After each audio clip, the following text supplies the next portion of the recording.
Dewan Hakim yang arif lagi bijaksana, hadirin sebangsa dan setanah air yang kami banggakan. George Bernard dalam bukunya yang begitu fenomenal, Management Inquiry XX, What Will Be Important in Future, memproyeksi bahwa teknologi akan berkembang dengan sangat cepat, pesat, dan begitu dahsyat. Perkembangan teknologi ini akan berdampak luar biasa dan akan merubah tatanan kehidupan. Buku yang ditulis pada tahun 2004 ini memprediksi begitu banyak perubahan yang akan terjadi. Mulai dari perubahan musim dan cuaca yang bisa kita ganti sesuka hati. Pembangunan kompleks perumahan di pulau, manusia robot banyak diciptakan. Bahkan di tahun 2021 akan diprediksi penggunaan teknologi akan digunakan dalam praktik ibadah keagamaan. Sungguh begitu dahsyat perubahan yang akan kita rasakan. Hadirin, ibarat dua mata pisau, perkembangan teknologi memberikan dampak yang sangat luar biasa, sekaligus memberikan ancaman bagi praktik ibadah keagamaan. Perkembangan teknologi informasi telah mengantarkan kita pada era di mana dakwah semakin tersebar luas, tak terbatas, dari tingkat lokal hingga internasional. Dari dunia nyata hingga ke dunia maya. Dari musola ke ruang-ruang vihara hingga gereja. Dari yang mendengar puluhan hingga jutaan. Kajian yang menggunakan kitab-kitab kuning dan tebal hingga kitab digital. Namun sungguh disayangkan hadirin, dakwah di era digital masih belum sesuai dengan harapan. Masih banyak dai-dai yang gagap teknologi, sehingga media banyak diisi dengan tayangan yang merusak pikiran dan ketenangan hati. Jika hal ini terus dibiarkan hadirin, maka generasi Muslim yang akan datang akan semakin terdegradasi. Mengingat betapa pentingnya hal ini hadirin, maka kami akan menyampaikan sebuah syarhil Quran dengan judul Transformasi Dakwah di Era Digital. Sebagai rujukan Al-Quran Surah An-Nahl ayat 125. A'udzubillahi minasyaitonirrajim.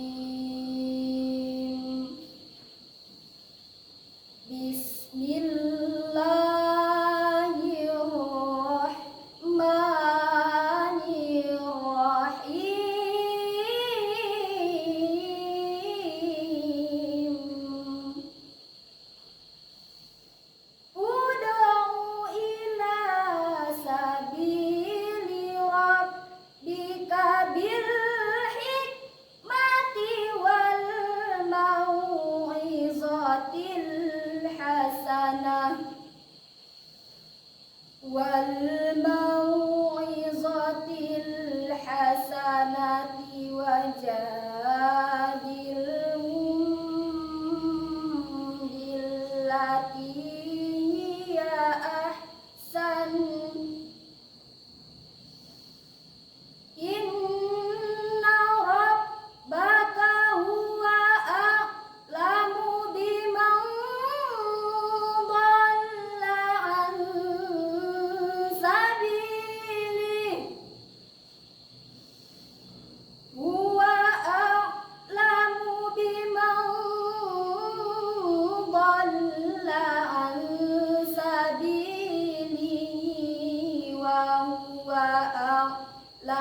bilmuhtadin.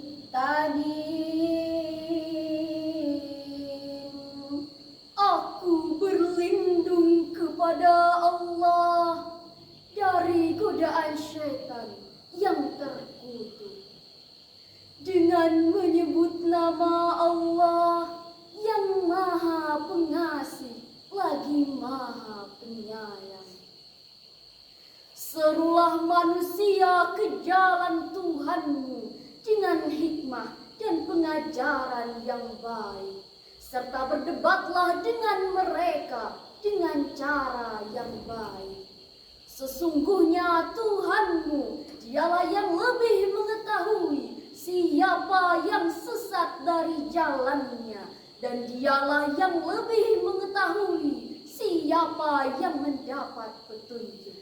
Hadirin pecinta Syarihil Quran yang kami banggakan, Imam As-Sakdi di dalam kitabnya Taisirul Karimir Rahman juz 15 halaman 252 menjelaskan bahwa yang dimaksud al-hikmah adalah kullu hadin al-hasbihi wa fahmihi wa qawlihi wa qiyatihi.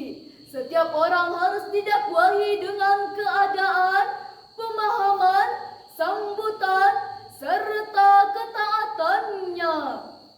Hadirin, demikian pula dakwah yang dilakukan oleh para wali songo. Prinsip yang digunakan adalah menang tanpa tanding dan mulung tanpa balap, melahirkan sebuah terobosan dakwah melalui pagelaran wayang, sehingga yang menonton merasa tenang, senang, dan tertawa riang. Dan dahsyatnya hadirin, setelah pulang mereka memeluk ajaran Islam. Dengan demikian, dakwatun bil hikmah mendorong adanya transformasi dakwah di era digital dengan menghadirkan konten-konten dakwah yang indah, ramah, dan menggugah, namun tetap berfaedah. Konten dakwah juga harus dibuat unik, asyik, dan menarik, sehingga anak-anak yang kecanduan main game online lebih memilih mendengarkan tilawah. Ibu-ibu yang biasa mencari artis idaman beralih ke tayangan pengajian. Anak muda yang biasa asyik mendengarkan lagu beralih menuntut ilmu.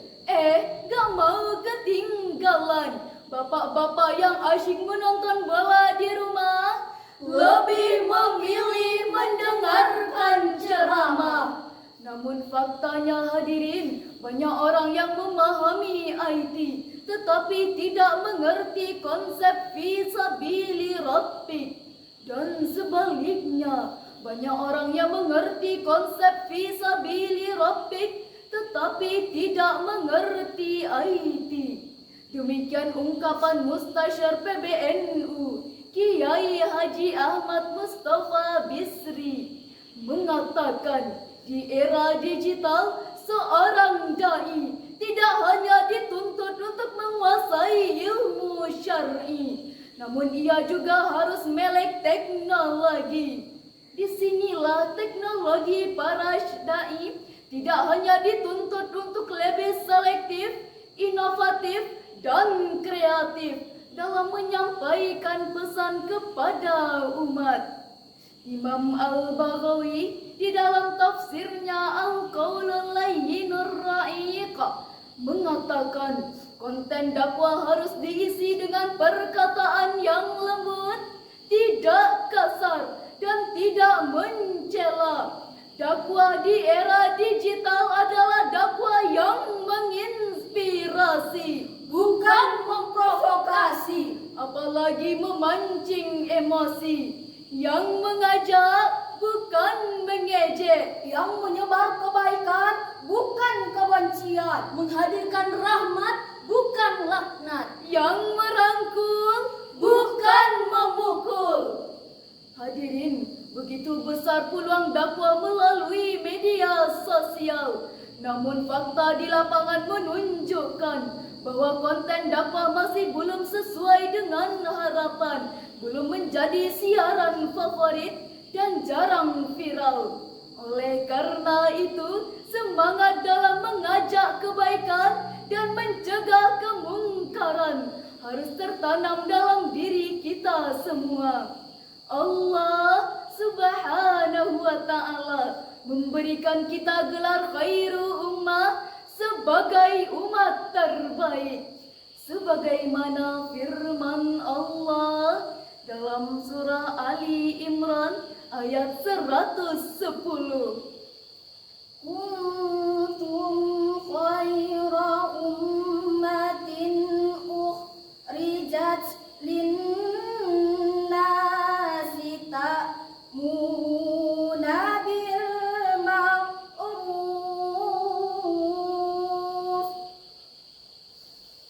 ta'muruna bil ma'ruf wa tanhauna 'anil munkari wa tu'minuna billah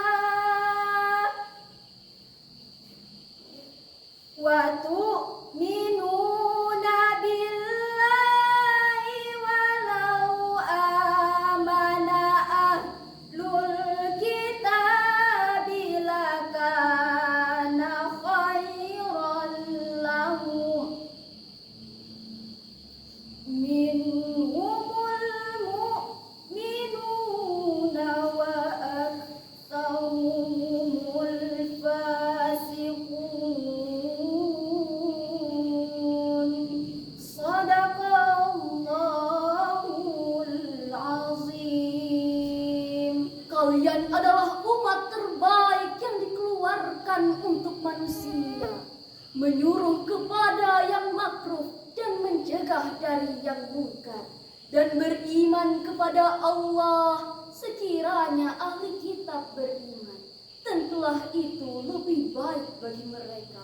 Maha benar Allah dengan segala firman-Nya. Hadirin rahimakumullah, menurut beberapa ulama seperti Imam Al-Qurtubi, Imam At-Taubari, dan Imam Al-Baghawi mengatakan yang disebut sebagai khairu ummah adalah kita sebagai umat Nabi Muhammad sallallahu alaihi wasallam. Mengapa dikatakan sebagai umat terbaik? Jawabannya adalah karena agama yang telah Allah pilihkan untuk kita dan dakwah kita. Lalu ayat ini menjadi monster bagi kita untuk siap tampil menjadi agent of change dalam menyuarakan kebenaran, mengisi ruang kosong dengan kebaikan. Jangan sampai ruang informasi diisi dengan hal-hal yang jauh dari kebenaran. Maka mulai sekaranglah saatnya isi media sosial dengan konten-konten dakwah yang indah dan menggugah. Hadirin rahimakumullah, dari syarahan yang telah kami sampaikan, maka dapat kita ambil kesimpulan bahwa transformasi dakwah di era digital dilakukan pada dua bagian. Pertama, transformasi dakwah dari era tradisional ke era digital.